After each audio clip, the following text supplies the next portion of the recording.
आखिर कहाँ कहाँ जाता है व्यक्ति का पाप। आज की पौराणिक कथा का सार है कि आखिर पाप कहाँ कहाँ जाता है।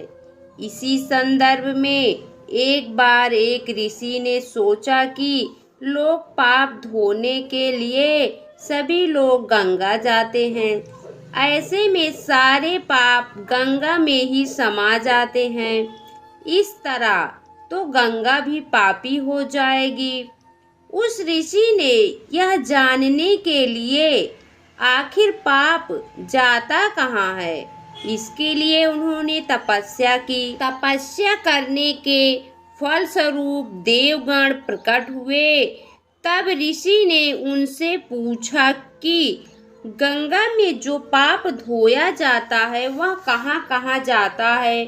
तब भगवान ने कहा कि चलो गंगा जी से ही पूछते हैं।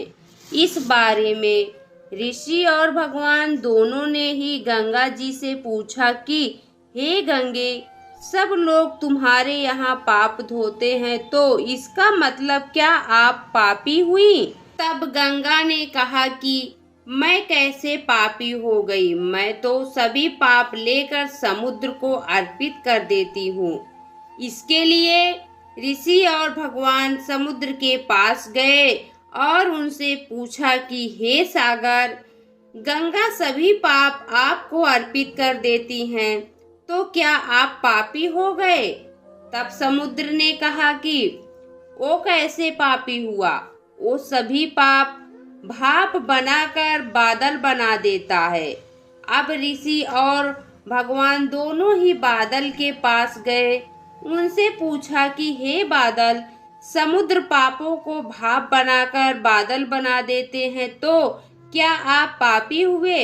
बादलों ने कहा मैं कैसे पापी हुआ, मैं तो सभी पाप को वापस पानी बना देता हूँ और धरती पर गिरा देता हूँ। इससे ही अन्न उपजता है, इसे ही मानव खाता है। उस अन्न में जो अन्न जिस मानसिक स्थिति से उगाया जाता है और जिस वृत्ति से प्राप्त किया जाता है और जिस मानसिक अवस्था में खाया जाता है, उसी के आधार पर मानव की मानसिकता बनती है।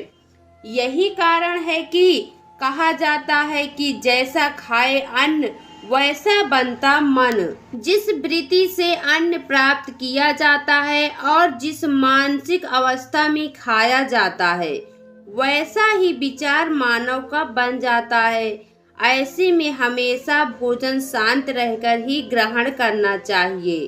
अन्न जिस धन से खरीदा जाए वह धन भी श्रम का ही होना चाहिए।